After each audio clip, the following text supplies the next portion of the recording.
ఓట్లొస్తే ఊర్లల్లా 2-3 నెలలు ధూమ్ధామ్ ఉంటది.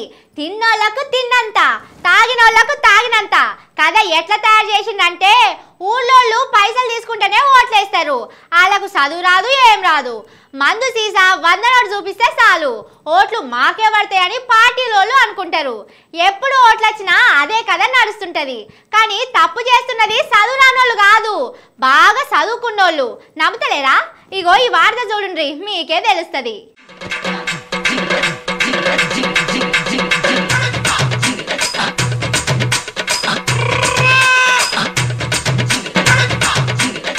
ఇక చూడండి పబ్లిక్ ఎట్ట జమ అయినరు.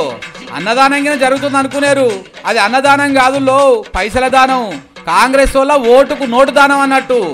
ఓటేయాలి, 500 కాగితం పట్టుకొని పోవాలి.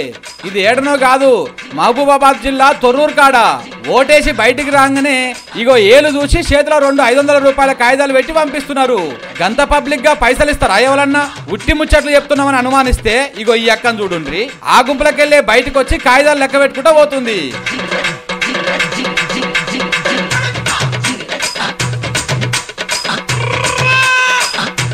అది అట్లున్నది కదా. ఇక ఈడ చూడుర్రి, నార్కట్పల్లి డోకూర్ ఫంక్షన్ హాల్ సుతం ఇదే కథ నడిచింది.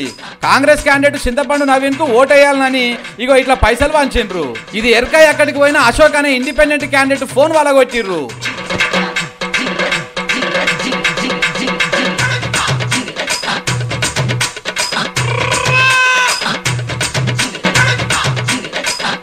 ఏహే చిన్న చిన్నోళ్ళే వంచుతుంటే నేనేమన్నా తక్కువనా అనుకున్నట్టున్నాడు. మంత్రి పొంగులేటి సార్ సుతం పైసలు వంచే కార్యం నడిపించిండు. బయట వంచుడు ఎందుకు అనుకున్నాడో ఏమో మరి. ఇగో చక్కగా ఆయన ఆఫీస్ కాడికే పిల్లగాళ్ళను పిలిచి మనిషికి 500 చేతులు పెట్టి పంపించిండు.